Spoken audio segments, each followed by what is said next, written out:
Don't worry, guys. We're going to save Chase. We're going to save Carolina. Are we going to save Janet? Don't worry. Relax. It's just K-pop. Stick around for the Season 3 Runaways After Show on AfterBuzz TV. I'm Maria Menounos, and you're tuned in to AfterBuzz TV, the ESPN of TV talk. Now, let the buzz begin. Guys, we're back for episode 2, The Great Escape. And what an escape it was. It kind of took they ran into some bumps, but it's totally fine. You know, we're here. We're ready to talk all about Runaways. I'm your host, Ollie Jordan. I'm joined by my fantastic panel of fellow Runaways. We have, you know what? You guys got to tell me who is your favorite Runaway too when I introduce you guys, okay? Is that okay? Okay. I have Shay Jones. Who's your favorite Runaway? My favorite Runaway is Carolina and Nico. I really love them so much. She got a duo. Favorite duo. Okay, They're my favorite duo. There you go. And of course, we have Mina Wahab. Who's your favorite Runaway? I feel like my favorite Runaway has never changed. It's been Molly from day one. Nice. I love Molly, not just because she came into studio and she's just as cute, just as amazing in person. I really love Molly. She has the best energy. She's still trying to find herself. In a lot of ways, I feel like she has her stuff together more than the adults. So got a lot of respect for the young one. Absolutely. And we have Lauren B in the house. Okay, who's your favorite Runaway? Hey everyone, mine is definitely Nico. She is so strong. I love her mainly because of her interaction with everyone. I love that she has this mixture of martial arts and she's just a strong character. And even when she's weak and struggling, she still has like this amazing strength about her. Love it. Oh, it's so hard to choose. I would have to say, I don't know. It's so hard because I feel like they all have their strengths. They're all characters that you can really relate to and identify with, regardless of whether you're more Nico, more Molly, you still can like relate to every one of them. But honestly, I relate most to Old Lace because I love food. That's my favorite Runaway. But thank you guys so much for joining us for episode 2, The Great Escape. We have so much to talk about in this incredible episode. We got a little escape in, but we kind of, there was a fate of a character that we'll talk about. And of course, if you're tuning in live to the live chat, thank you so much. But no spoilers, guys, because we're only talking about episode 2, nothing else. Episode 2 only. So until then, guys, initial thoughts of what went down in this episode, because it was crazy. What did you think? My favorite thing was that fight scene. Okay, so if you don't know that the actress who plays Nico is a black belt, she can handle her own business, okay? She came out with the chain movement. Yes, I was here for everything today, okay? So I really enjoyed this episode. Mina, what were your initial thoughts? Yeah, I liked it too. Just the title alone, The Great Escape. The fact that, episode 1, you're thinking, are they going to get out of there? Like, what's happening? Like, how are they going to do this? How's this plan going to be executed to, actually, seeing that through and seeing them come out of the algorithm? I thought it was so fascinating. I was so fully engrossed in this episode. I really, really liked it. And Lauren, what did you think? I loved it. The gang is back together. Right? I loved it. And then, of course, I love the martial arts scene as well. Right. Anything with, fighting, kicking, punching. It's great. Before we get into the episode, the chat had decided to give us their favorite Runaway. Oh, let us know, chat. So Nicholas Kelly says his favorite is Alex and Nico. Oh. Ryan B says Gert and Nico. Okay. Ivan says Chase all day. So... And then we have Logan, but he hasn't joined that aspect yet. So Logan, if you want to tell us your favorite, let me know and I'll shout you out. Jenna James? Nico. Oh, Nico. Jenna James says Nico, yeah. See, no one has as much love for Molly as me. No, Am I the only one that loves Molly? We love Molly. We love Molly. Allegra Costa, she is amazing portraying Molly. She is a character that, it's of course you would say Molly, but, you also want to show love to the other characters. Oh, yeah, That's what it is. We can't all be, I feel like Nico is the objective favorite of everyone. Right. Anytime I, read anything, I feel like everybody is so Team Nico, and I'm always like, but Molly, she's so cute. But isn't that great? I love hearing Shay talk about, all of these everyone has a different answer, despite it's not all Molly. Yeah. But everyone can identify with certain characters and love certain character more because maybe they're more of a Nico. But it's cool hearing different answers. Not everyone is saying the same answer. So that's what I love. I think that's great writing and great character building because you're all these characters are versatile and they're so different from one another. And yet they have so much chemistry with one another. It's funny. Right. Yeah. So why don't we get into our first topic? Because this episode was so fun. There's lots of fun and games and lots of different character interactions that we were kind of seeing leading up to The Great Escape. One of my favorite ones was the interaction between, of course, Zavin and Molly again and their little relationship and whatnot. Zavin being this alien, literally, and them just kind of working tandem in tandem with freaking Tina. Or not Tina, but the alien that is in Tina. And just seeing Brittany portray, you know, Zavin. So, like, what were your thoughts on kind of, like, these different interactions in this episode? It was such an incredible episode when it comes, especially when it comes to teenage. I think the daughter's a teenager. I don't think she's an actual full-grown adult, just by the way she acts. So watching Brittany portray that is just awesome because we're so used to Tina being very Zavin-like in the sense of no emotions passing through the face. She's giving nothing. She's giving you nothing, and she commands a room. But teenage Tina, alien daughter, whatever you want to call her, she's like everything. Oh, what is this? I'm just gonna sip your tea. Oh no, that's no. I'm drink gas. She took a sip of hand sanitizer. oh no, I think she. I don't think it was a sip. I think it was more just like drinking it. She liked it more than the LaCroix water. You know, No one likes LaCroix. I hate LaCroix so much. It's so disgusting. Everyone loves it for some reason. And then the grub mate guy coming in. At first, I was like, please do not try to have sex with this person. You're a grown woman. You're married. Don't do that. But I think the alien in you, I'm just like, it was just so like, I don't even know how to feel anymore. Like when she just walked out of the meeting, like left everybody confused. I totally agree. Yeah, I agree with all of that. I think it also takes a certain level of acting prowess to be like, not only am I portraying this person, but I'm portraying this person being inhabited by an alien. So I'm really like alternating between two different people and I'm trying to fool everyone else. It's like such a layered performance and I loved it. And I loved both Stacy and, you know, Brittany's character portraying Tina and then the alien teenager. I thought it was so great. I loved both of them, like Stacy and Brittany. They were incredible. Yeah. Speaking of Stacy, or were you gonna say anything, Lauren? Oh no, I was still here listening. Okay, no, I love that you brought up Stacy because Stacy's another character. We didn't touch on this. I forgot to mention how there's a huge interaction with Dale and Gert and how Dale kind of kidnapped his own daughter, but yet he let her go and kind of realized that if you love, it's kind of like if you love something, let it go, and that's what Gert wanted, and not being held against her will. And he gave her the greatest gift was, you know, giving freedom and also old lace and how learning how to literally drive old lace, which was so fascinating, which we saw last episode. But now that she is free and she has old lace at her disposal again, they're reunited. It's such a powerful image. And also we did see Stacy kind of resurface back, but yet Stacy came back and then we saw the alien form. So what were your thoughts on kind of like this whole scene? And can we trust Dale? Is he really into, you know, being there for Gert? Or, you know, because it's really sad. You want Gert to kind of be accepting of her father, but there's just so many layers of like disagreements. I think if any relationship could get back, it will be Dale and Gert. I think they will be able to have their father-daughter thing, especially when he released her. But I also like the fact that both of them took something away from the other because they knew they were going to either try to trank somebody or steal the gun. Right. Like they both kind of expected what the other person was going to do and then took away the options. They are a little bit in ways alike. So I love seeing that because I don't think we saw that in like the first 2 seasons. How alike Dale actually is with his daughter.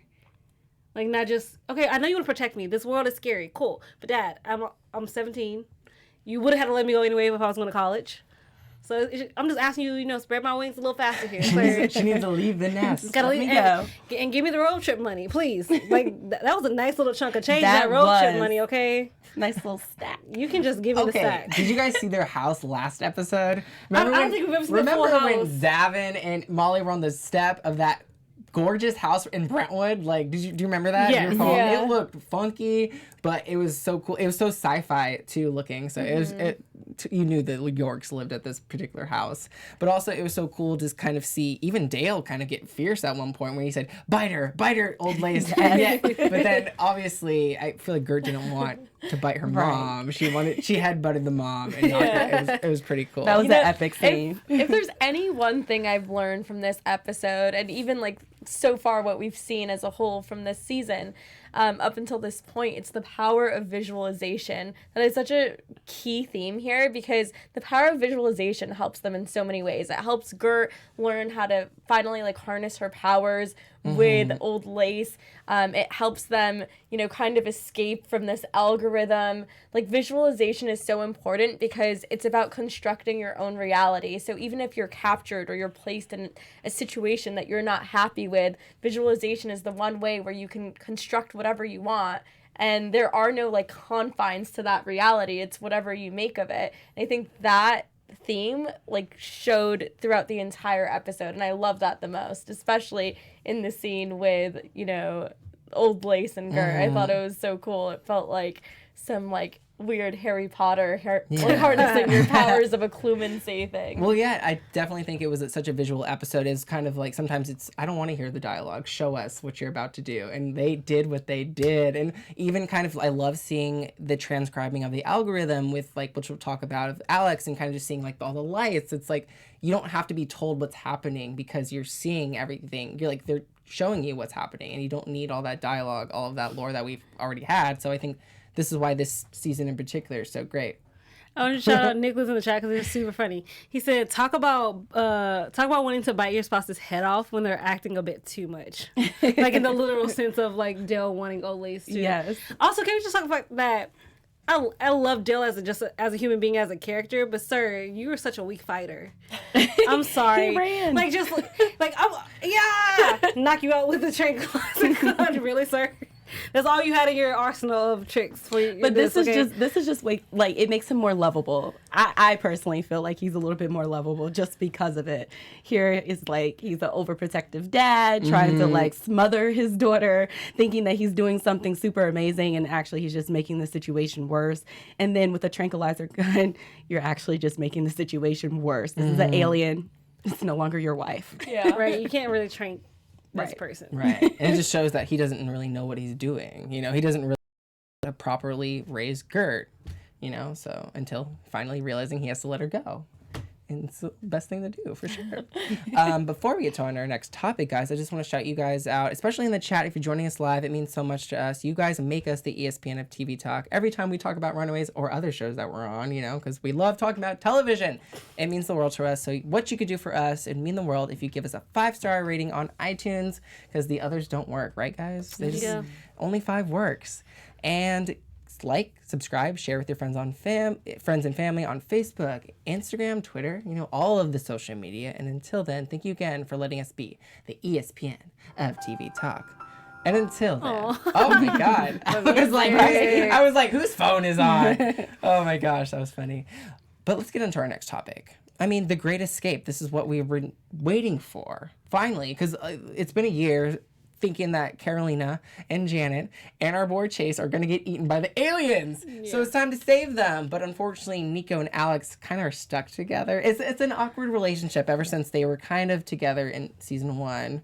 But things kind of ended awkwardly because Nico realized she had feelings for Carolina and vice versa. And homeboy Alex is just here on the sidelines. And even in the dream sequence, he was kind of like, showed up in Carolina's dream, and he was just there. He was like, oh, third wheel. Just like, I'm happy for you. Like, just to be in your dream as you get married.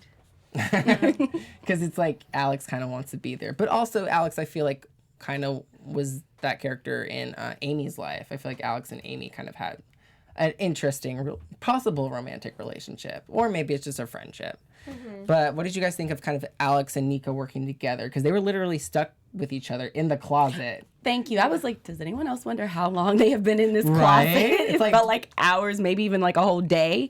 I was like, oh my God, this is sad. And even Victor / Jonah they were watching him, and he was there for like 15 hours, just like standing there literally. So I'm like, they even said like, does he ever go to the bathroom? Like, can you just go somewhere? Yeah. Like, you're flaking, sir. You're flaking. Take care of that. And even the aliens noticed that in last episode. They were like, something's wrong with you. You might want to go eat something. Yeah. Or somebody.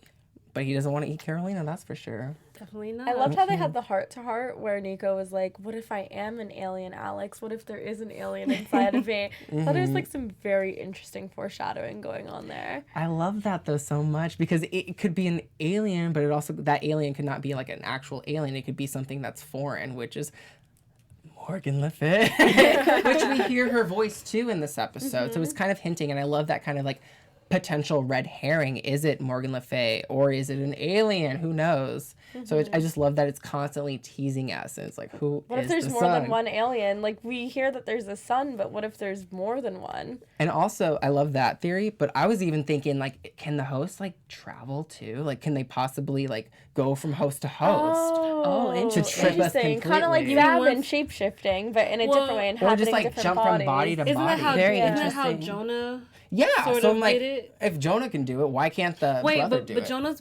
Jonah was the same for over like 60-ish years. He was like in the same body. Well, he But- only changed bodies when that host died. Yeah, so when right? when that host ran his course, Maybe he's that's- just like Julian McMahon's body, you know? So but maybe it's easier to jump from body to body because then you won't have to worry about constantly sacrificing people and your body not flaking. So that's why I was like theorizing in the beginning, like, oh, maybe they're jumping from body to body. But I thought the only time he could jump to another body is when the one he was using was dying. Oh, well, I who knows? Was that ever confirmed? I don't know. But I don't believe it was. But we do know a little bit about the son, despite having never met him. We know that he's a cult. Yeah, from, not Nico, yeah, Tina's perspective. I was like, what do we call her? What do we, I just like, call we her don't Tina even know still. who she is. Daughter. Yes, from Tina's perspective, from not Tina's perspective, that there is this sibling rivalry going on with the Right. brother and with her, and how, this brother might be going drunk with power, and he's always like kind of being put first despite being out of reach. So I really want to learn more about this alien brother. I feel like there's a lot of like sinister energy Right. coming from him. and some Zavin speaks a competition. lot about him too. Yeah. Yeah. And I think in this episode they said that Zavin's the key to finding him. So I think Tina said that when they were in the hallway and Nico and Alex were in the shroud. Which I Right. love seeing her utilize the staff of one. Like, it's so cool, and how she has to just kind of like Right. maintain her powers. I love seeing her with the staff. It just I love Nico so much, and I just want to see her more fight scenes for Nico, please. Yes, please. Yes. Those fight scenes were pretty epic too. Like They the kicks were. and everything. I'm like, how much Right. training was done? Right, because Yeah. and she, like, I think Shay, you said that she's a trained black belt. She's a black belt. The Robert, who the guy who plays And Robert, Tina. he is a triple black belt. Wow. And Brittany, I know she has a belt. I just don't remember Mm-hmm. like the actual layers to her. How much she got, but they were all, like that whole scene was actually them actually fighting. Right, There was right. no doubles. Yeah. That was all them fighting we from can last tell. season.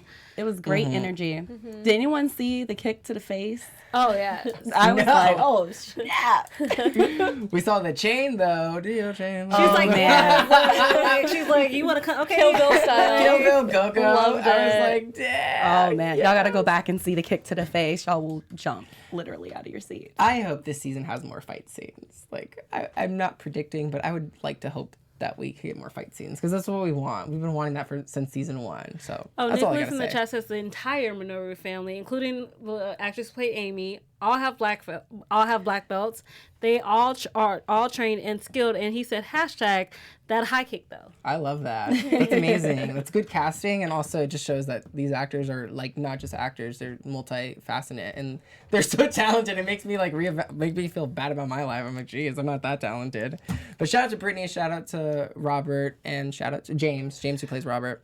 I and just hope we Lyrica. see him again though, because he's in Well- intensive care, so that we know. Well, why don't we get to... Anyways, let's get to this whole thing about Janet sacrificing herself. Oh my gosh. This was hard to watch because she was here in studio and she makes the ultimate sacrifice. It was so cool to see Chase and Carolina and Janet reunite in their dreams and kind of like help Break each it other. down, yeah. Exactly. And then it was so sad Carolina left, and then Janet realized she had to stay in order for Chase to leave, basically. So she was making the ultimate sacrifice in order to become into the algorithm.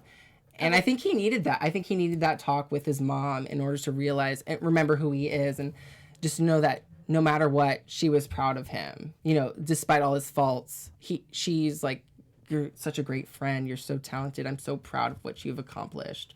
And I think he needed that, especially the nightmare that he was going through. And despite all of the things that his friends thought he was, a traitor, you know, a snake, you know, because he's not. He really isn't. He's probably one of the most caring characters of the roster.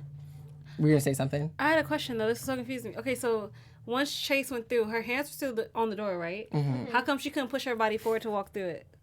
Was that legit? If I'm the only one who thought that, please let me know.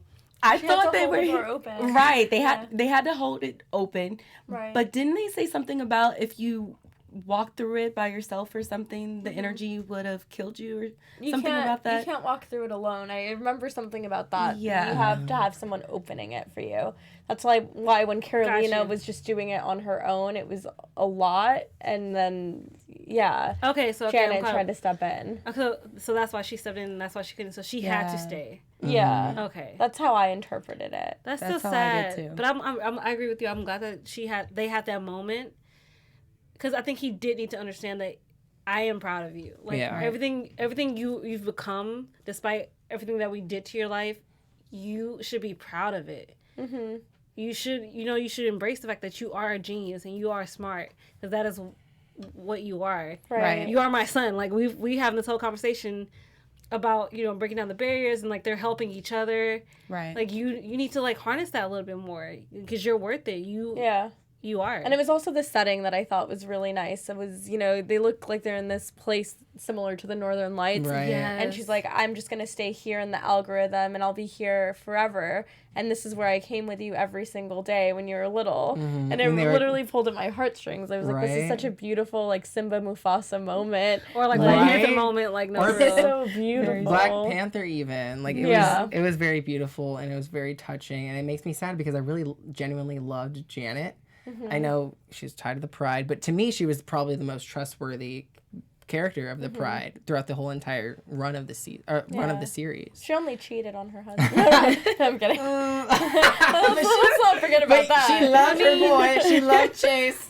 She loved Chase no mean, matter what. Technically, her husband left her emotionally and physically before. He I mean, was I'm not saying I'm abusive. never saying cheating. I'm not saying she's right, but he was Do not make an abusive. excuse. She needs to find her own happiness, and if her happiness was with Robert Manure, okay, cool. They went through a lot. Right. Okay. Physically abusive to Chase, and also possibly physically abusive for her, but I would say more emotionally, definitely, mentally, and verbally, definitely. which could even be even worse, honestly. Let's be real, especially for a marriage. Are you kidding me? But yeah, And the only reason she actually did stay was because of Chase.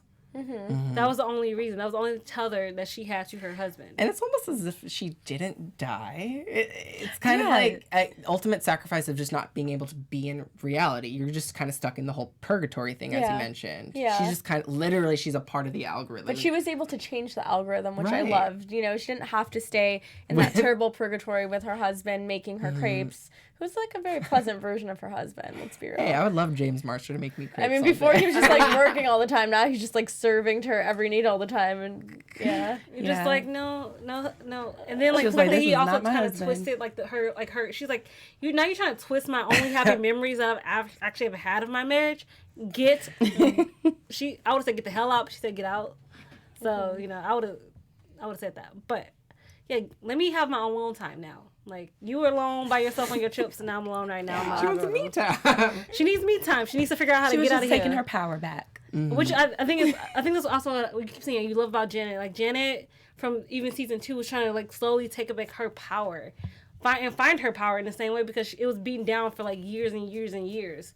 Like I'm not saying them running away was a good thing, but it was also a good thing for her to figure out who Janet was and who she used to be.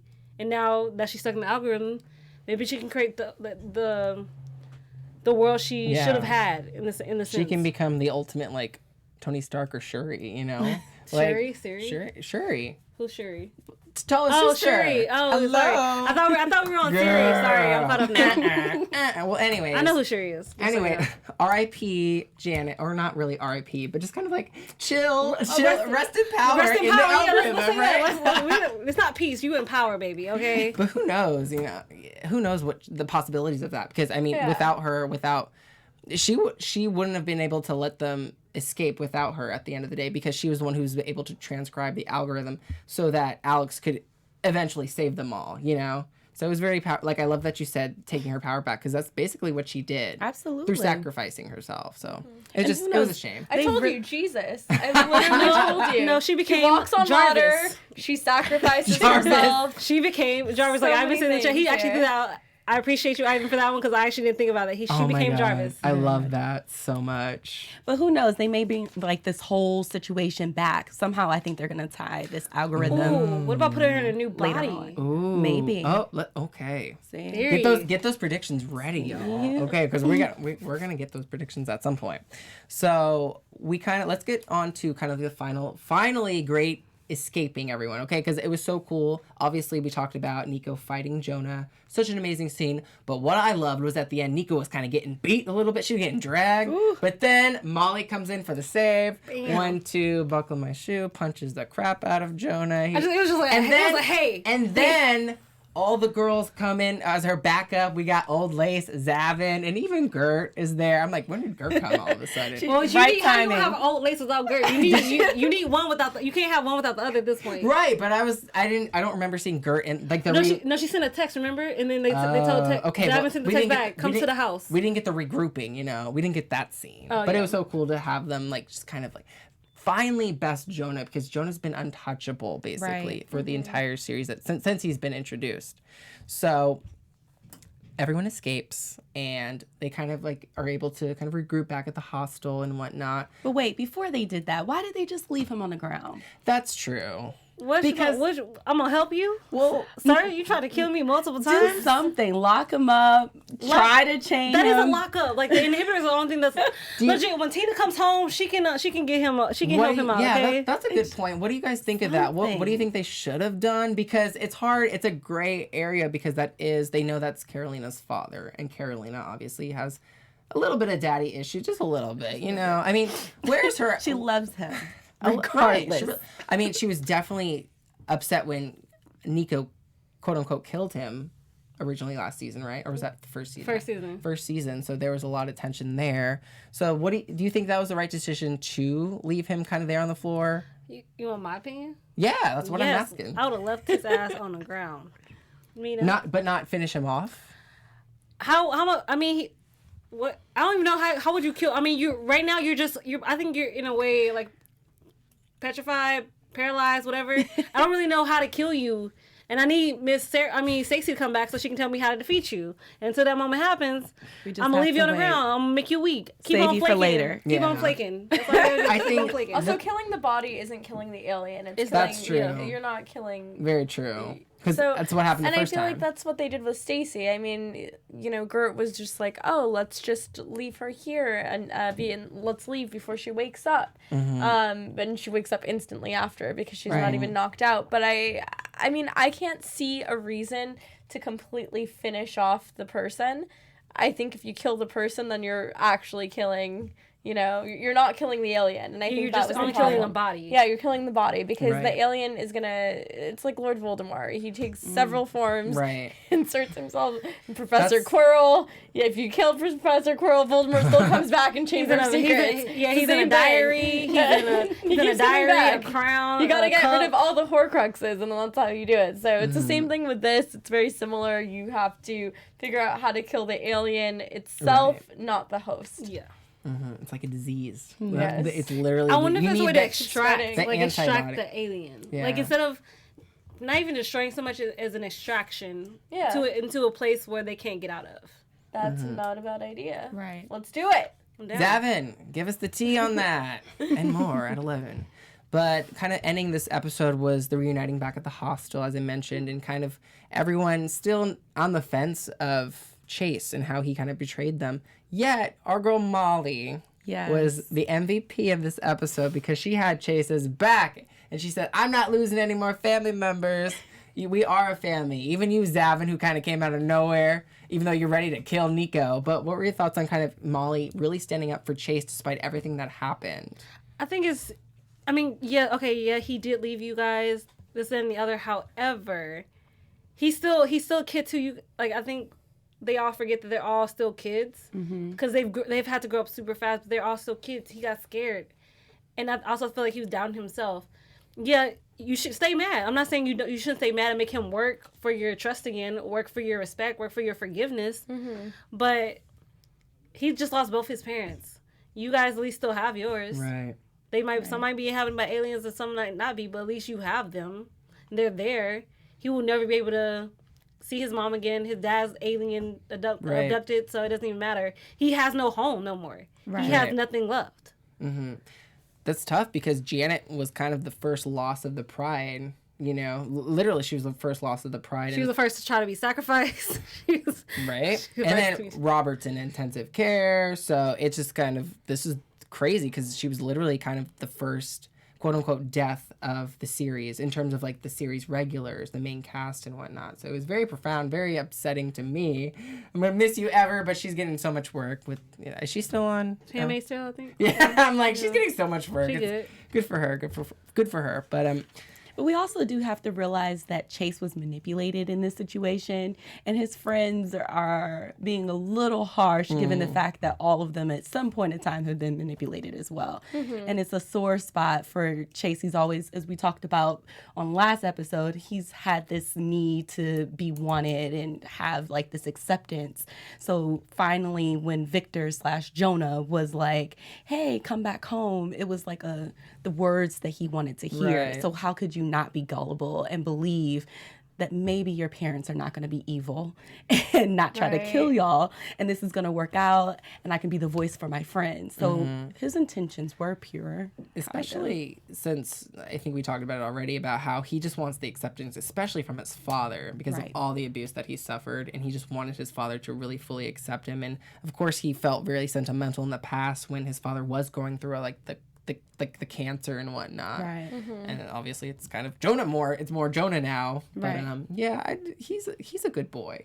He's a good boy. Like, come on. I mean, like he just made a mistake. Yeah. And they should know they've all made mistakes throughout this entire 3 seasons. Not one of them is without their own shared mistake. Exactly. So before you try to toss some stones around here, look at yourself, okay? That's all I ask. Absolutely. So I was so with Molly on this one, and I agree with her. Like, when this is all we have right now. Like, you want to denounce our parents, you want to kill or be killed, cool. But this is all we have. It's it right here. This is all we got. Yeah. And I think there's power in numbers, and they have to not only deal with the remaining Pride members who are kind of scattered and whatnot, but they also have to deal with the bloodthirsty aliens that want to just destroy everything and kind of get off the planet in the process. So kind of going on to our special segment, why don't we get to a special character corner of this episode? So we have to shout out Janet Stein.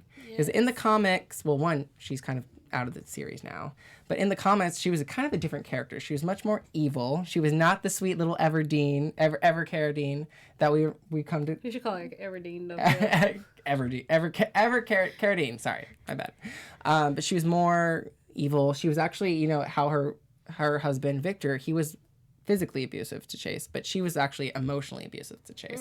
Completely different character, but I love that the live action series really fleshed her out, and she's really not like she's always loved Chase. It was the father, Victor, who was very abusive to the family, and it was funny because she even met Tony Stark at one point, so they were definitely very smart characters, very evil at the same time. But we're gonna miss you, Janet. But who knows? I mean, Lauren, you said that possibly maybe there's a way to reverse it. So far, they've brought everyone back. I mean, do you really die in Marvel? I can name a couple people. You stay in the algorithm. You don't die. The end game is still hurtful. Okay, yeah, I can name a couple people. Yeah, like, it's a soft spot. They hurt my heart. But it doesn't hurt my heart. What? A little news and gossip from Mina. Yes. AfterBuzz TV News. So we are going to be talking about Elizabeth Hurley and her portrayal of Morgan le Fay. This is actually really interesting. She did an interview with Collider, and she talks about everything from, really immersing herself into this character, to doing a lot of blue screen work, to doing something called hand tutting, which is, I guess, like a way you just use your hands for dance purposes. And she also says that she had to learn a lot of Latin for this role. Apparently there was even a scene where she's learning 7 lines of Latin to really get into character for Morgan le Fay. She is playing a villain, but it's interesting that she says it's not really a black and white villain. There are a lot of dimensions to this character. And ultimately her character wants to take over the world, but with her perceptions of how the world should be run. So that's why when we're talking about how it's not necessarily good versus evil, it's, well, what is her perception of how the world should be run? My question? It's not like a Pinky in the Brain type of thing, you guys. It's really not that at all. So she also, like, this is what was the most interesting question. What does Morgan le Fay think of this world? So yeah, she did say, Elizabeth Hurley said, you know, Morgan le Fay wants to take it over and rule it. She wants to bring elements of how she thinks the world should be run into how it is today. Some myths say that she should have ruled a long time ago, but she was cast out by Merlin. For us, this is how she fights her way back into the world. She's been away for thousands of years before she emerges in Runaways. Ooh, So I she's love it. she's Basically, my quite a theory was character. right from last episode. I legit think she's tricking Nico to bring her back. So ha Oh, ha ha. Yeah. Yeah, So that's this is a- cool. And, you know, like for that. her, I mean, this is television, so she did talk about how it's really fast-paced being on set. I mean, you're doing a lot in a very short amount of time. Right. No. So it's quite a learning curve for her. I'm definitely getting that too because I'm seeing these characters in the same outfits, and it just seems like the production is very kind of like you said, fast paced. We only got 10 episodes, and we're doing the season 3 after show in the same year that we did the season 2 after show, so it's definitely very fast paced. Right. And this was shot probably a couple months ago, so definitely lots to learn. Are you pointing something in the chat for me? Oh no, I'm actually reading the chat. It was Nicholas Kelly says, you know that Morgan le Fay has had a child with Dr. Doom named Caroline le Fay, and she nearly wiped out humanity multiple times, but she is weak against wrought iron due to the Fae. And that's perfect though because we got some technology from Fistigons. We have some technology. You know, brewing within we do. the Runaways. They have some weapons. And I do want to address this concern in the chat because I feel like she keeps being portrayed as like a black and white villain, but something else that Elizabeth Hurley states in this interview is that Morgan le Fay has a little vulnerability and a kindness in her. When she interacts with the kids, she genuinely doesn't understand why they shouldn't immediately follow her because she thinks that she's got all of the answers and will make everything fantastic. She does her utmost to be convincing, and she believes it totally. I love this. This just goes back into the this is idea so of good. no villains, you guys. There's even though she's a villain, there are no villains. Guys, there are no villains, but she wants to take over the world. No, but I like mean, love true. this But you know so what? much. The world is being run in such a terrible This way, is so true. why is it a bad idea if This she is takes true. over If the it? world's And that's- corrupt, why don't you take over it? Yeah. Ask To change it. Ask our president. Right. Listen, he's doing such a great job. Then, if that's the case, just saying. So okay.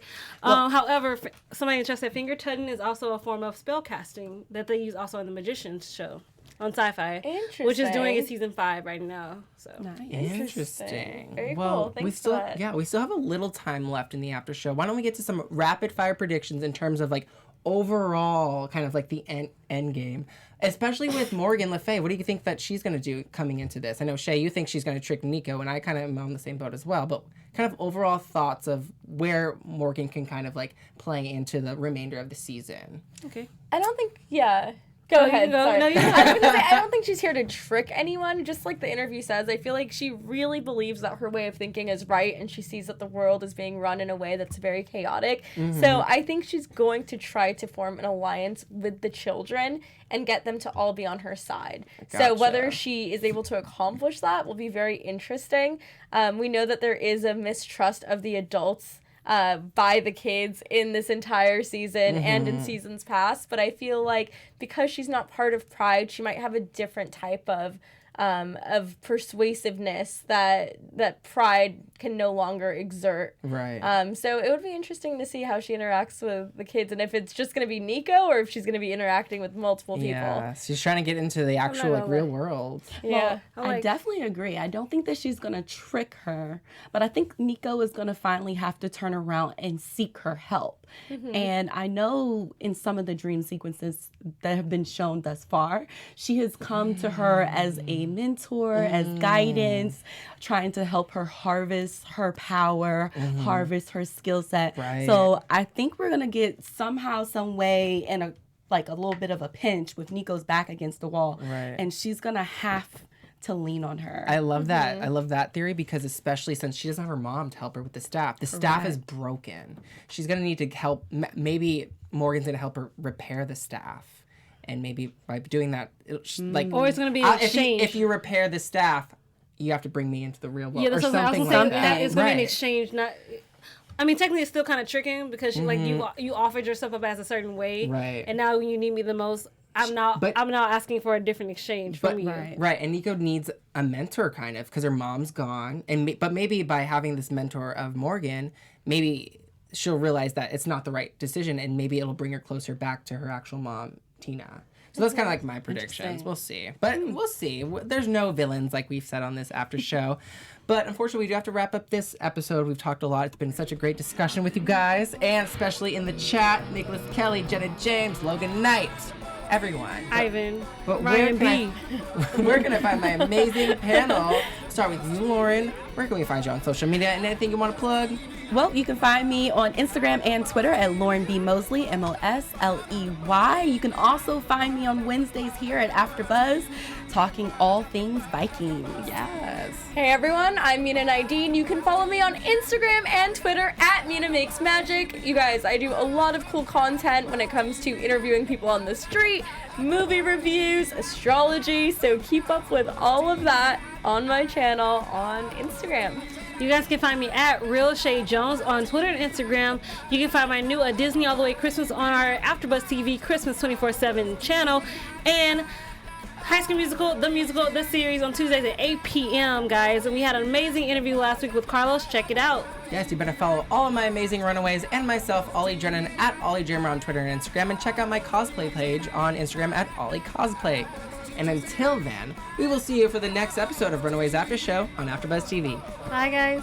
Our founder, Keven Undergaro, and me, Maria Menounos, would like to thank you for tuning in to AfterBuzz TV. Remember, we're not just the first, we're the biggest in the world, and we're the only destination for all your favorite TV shows. Whatever you crave, we've got it. So go to AfterBuzzTV.com and check out our lineup. Buzz you later. The views expressed herein are those of the hosts only and do not necessarily reflect the views of AfterBuzz TV or its owners or principals.